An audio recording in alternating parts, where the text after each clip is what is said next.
Oke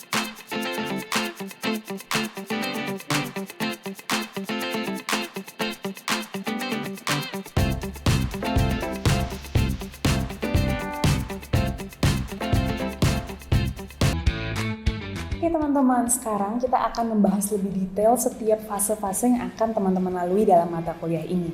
Kali ini saya ditemani oleh Bu Maureen yang akan menjelaskan tentang fase pertama dari mata kuliah ini. Oke Bu Maureen, di fase pertama ini apa sih capaian yang akan diraih oleh mahasiswa? Oke, fase pertama dari proyek ini, mahasiswa akan menjalani Business Environment Exploration and Analysis.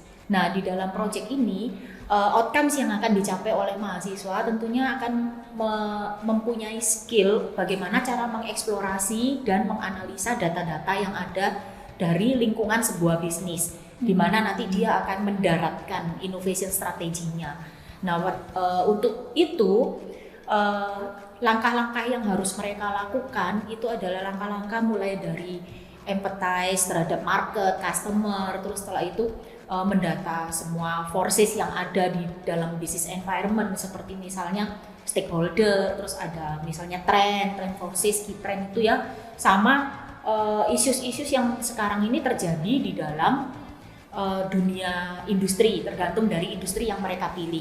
Itu yang akan mereka lakukan, dan untuk bisnisnya sendiri akan mendapatkan hasilnya adalah data, analisis, dan dokumen-dokumen yang siap untuk diambil kesimpulannya, siap untuk dikerucutkan menjadi sebuah problem definition.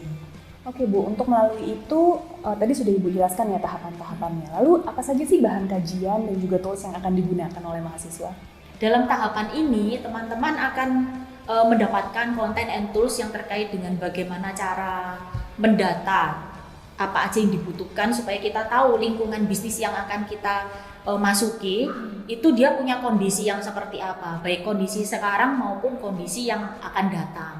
Nah, itu ada checklist data-data apa aja yang harus dicari. Terus bagaimana membuat data itu nanti berbicara dengan cara cross check, terus dengan cara wawancara, sehingga menghasilkan hasil analisis yang akurat. Itu nanti kita akan menyediakan toolsnya.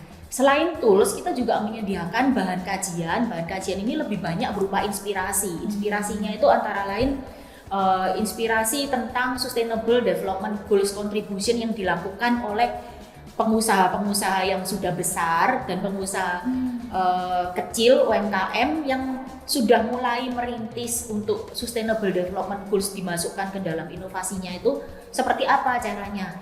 Nah, itu kita menyediakan panduan-panduannya. Jadi selain inspirasinya, panduannya, kita juga menyediakan alat analisisnya dan checklist untuk pencarian data itu. Oke Bu, jadi ada inspirasi tadi, ada checklist dan panduannya sudah disiapkan juga gitu ya? Ya. Oke. Nah, lalu indikator keberhasilannya seperti apa Bu?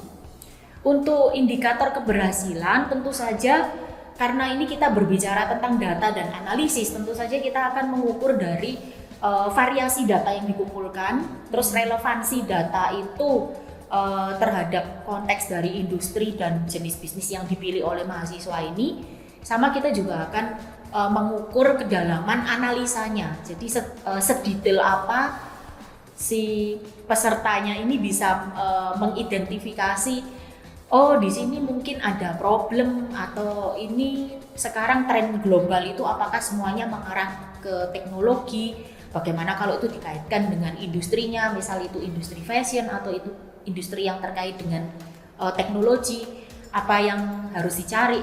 Nah, itu semua yang akan kita nilai. Jadi kedalaman, kelengkapan, dan variasi data itu yang akan kita nilai.